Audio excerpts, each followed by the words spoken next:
Students, आज हम लोग मोशन स्टार्ट करेंगे। Class 9th physics first chapter. देखो मोशन क्या है। An object is said to be in motion if it change is position with the passage of time. Suppose क्या लिखा हुआ है, कैसी क्या है, इसको समझते हैं हम लोग।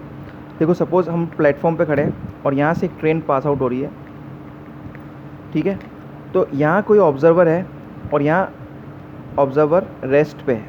रेस्ट मतलब रुका हुआ है, और यहाँ जो ऑब्जर्वर है वो मोशन में है। तो इसके रेस्पेक्ट में ये क्या है, हम इसके रेस्पेक्ट में ये क्या है, मोशन में हो जाएगा। क्यों? क्योंकि इसकी पोजीशन इसके रेफरेंस में क्या हो रही है, हर समय चेंज हो रही है, राइट, चेंज हो रही है।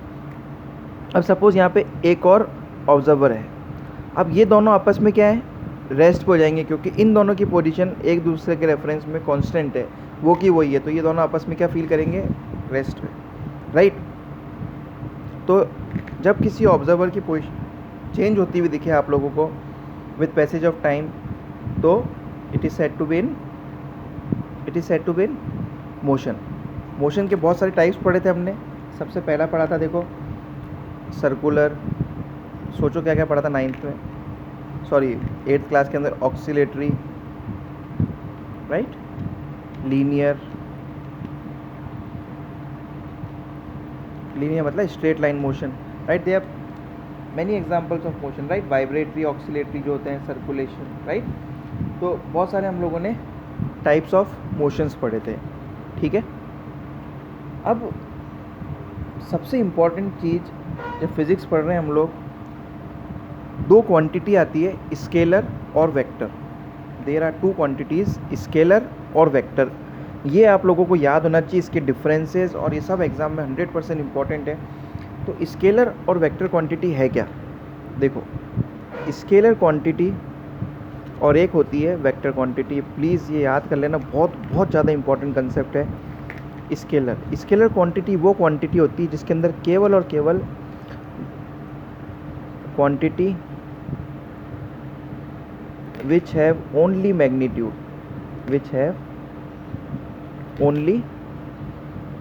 मैग्नीट्यूड, मैग्नीट्यूड का मतलब होता है वैल्यू, केवल वो वैल्यू हो उसके अंदर, बाकी उसको डायरेक्शन से कोई मतलब नहीं हो। Quantity which have only magnitude. और वेक्टर क्वांटिटी होती है क्वांटिटी विच हैव बोथ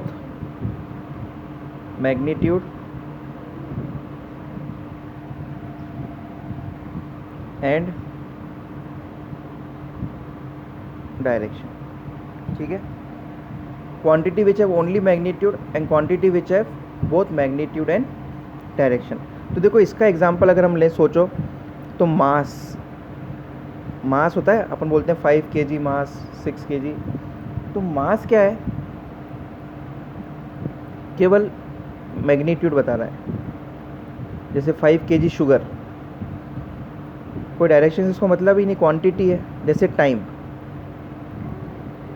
तो ये सब चीज़ें क्या है, scalar, right, it is scalar. जैसे एनर्जी है, ये स्केलर क्वांटिटी है। तो there are many example of scalar quantity. पर एक क्वांटिटी होती है vector which have both magnitude and direction. तो ऐसी क्वांटिटी को हम लोग क्या कहते हैं, वेक्टर क्वांटिटी। तो एग्जांपल, जैसे बेस्ट एग्जांपल जैसे फोर्स है, एक अभी डिस्प्लेसमेंट पढ़ेंगे हम, वो है। इनमें क्या होता है, जैसे मैं 5 न्यूटन फोर्स लिखूं, तो ये तो इसका क्या हो गया, मैग्नीट्यूड।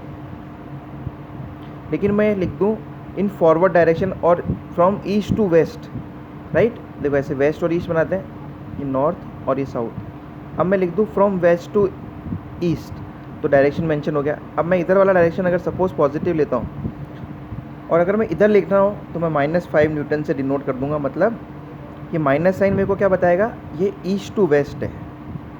तो इसलिए डायरेक्शन का कंसीडर जब साथ में हो जाता है, वो वाली चीज़ बन जाती है वेक्टर क्वांटिटी। तो इसके ऊपर डिफरेंसेस हैं, वो डिफरेंसेस मैं आप लोगों को लिख देता हूँ। देखो difference between scalar and vector quantities. तो स्केलर और वेक्टर क्वांटिटी डिफरेंस क्या है, these quantities are complete specified by their magnitude. तो इसमें केवल मैग्नीट्यूड होता है, और इसके अंदर क्या होगा, magnitude as well as direction. ये क्वांटिटी कब चेंज होगी, जब केवल और केवल आप लोगों का मैग्नीट्यूड चेंज हो रहा हो, पर ये वाली क्वांटिटी या तो मैग्नीट्यूड चेंज हो जाए या डायरेक्शन चेंज हो जाए या दोनों चेंज हो जाए, तो अपन इसकी क्वांटिटी को क्या बोलेंगे, चेंज हो गई। एक स्केलर क्वांटिटीज़ जो सिंपल फिजिक्स के अंदर एडिशन होती है, तो जैसे स्केलर क्वांटिटी है वो तो अपन सिंपल अलजेब्रा लॉ से कर देंगे, जैसे 5 kg sugar minus 2 kg sugar जैसे भी है।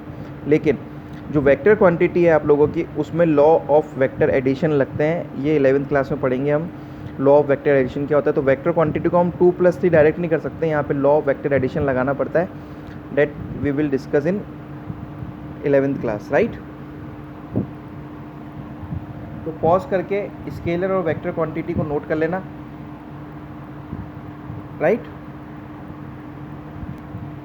नेक्स्ट टॉपिक आता है हमारा डिस्टेंस। डिस्टेंस क्या है? Distance, we know that distance क्या है, the length of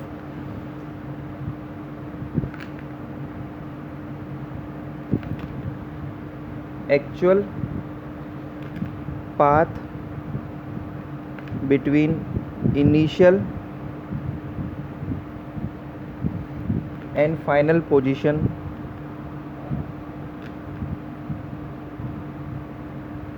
of a moving object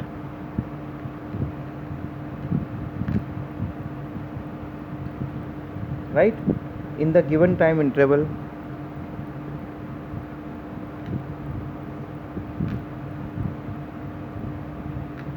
ठीक है। सपोज आप लोग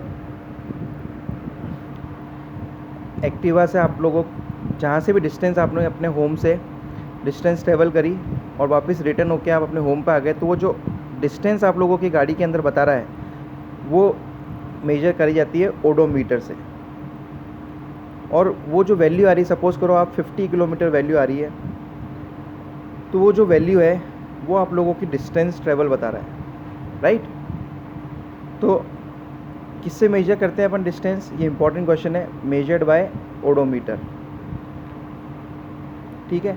इसकी एसआई यूनिट क्या है? देखो फिजिक्स के अंदर हम लोग ये सब चीज़ें लिखेंगे। एसआई यूनिट क्या है? मीटर। और एक वो क्वांटिटी कौन सी है? स्केलर। कौन सी क्वांटिटी है? स्केलर। ये आप लोगों को आना चाहिए। क्वांटिटी कौन सी? स्केलर। एसआई यूनिट क्या है? मीटर। लेकिन अब एक चीज़ आती है डिस्प्लेसमेंट। डिस्टेंस और डिस्प्लेसमेंट बहुत इंपॉर्टेंट कंसेप्ट है। डिस्टेंस तो आपने देखा, टोटल जो आप डिस्टेंस मेजर कर रहे हो, आप लोग जो भी गाड़ी चला के वापस अपने घर पहुँचे, तो टोटल जो उसमें रीडिंग आई वो आपकी डिस्टेंस हो गई। पर डिस्प्लेसमेंट में क्या है?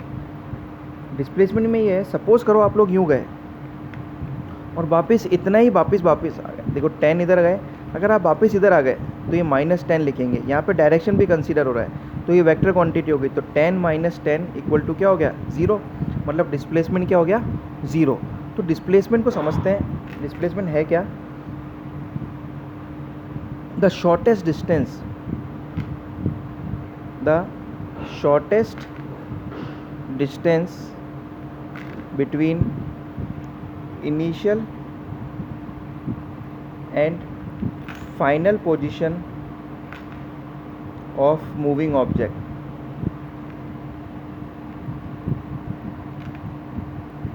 इसकी ऐसा यूनिट भी मीटर है। और ये कौन सी क्वांटिटी है? वेक्टर क्वांटिटी, जिसके अंदर डायरेक्शन और मैग्नीट्यूड दोनों है। देखो हम लोग ऐसे जनरली ये वाला पॉजिटिव लेते हैं, इधर वाला नेगेटिव लेते हैं, ऐसे ऊपर वाले को पॉजिटिव लेते हैं और नीचे वाले को नेगेटिव लेते हैं, राइट। तो सपोज एक ऑब्जेक्ट 5 मीटर इधर गया पॉजिटिव, -10 इधर आया, तो क्या होगा? नेट डिस्प्लेसमेंट कितनी होगी? नेट -5, दैट इज़ फ्रॉम, जैसे वेस्ट ईस्ट है तो east to west, this direction. तो ये हमारे को इंपॉर्टेंट कंसेप्ट पता पड़ता है। अब डिस्प्लेसमेंट के ऊपर न्यूमेरिकल भी आते हैं। वो क्या है, पहले हम दोनों के डिफरेंस देख लेते हैं, उसके बाद इसके ऊपर न्यूमेरिकल देखते हैं। दोनों के बीच में डिफरेंस क्या है वो देख लेते हैं।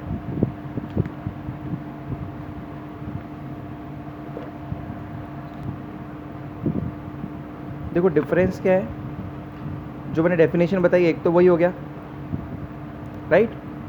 एक स्केलर क्वांटिटी, एक वेक्टर, ये मैंने आपको बता दिया। डिस्टेंस हमेशा पॉजिटिव होगी क्योंकि इसमें कुछ डायरेक्शन से मतलब है ही नहीं। ये नेगेटिव, पॉजिटिव और जीरो भी हो सकती है, अभी मैंने बताया था। डिस्टेंस कैन बी इक्वल और ग्रेटर देन, पर ये इक्वल हो सकती है, लेस होएगी।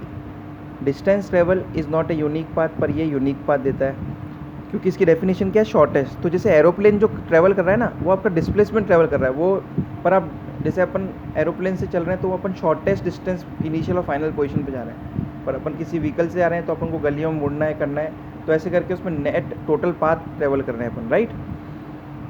Distance between two given full information of the path followed by body, इसमें 2 इनिशियल और फाइनल पोजीशन ही बताएंगे, बाकी पूरा पाथ का कैसे कैसे क्या है वो नहीं फॉलो होगा।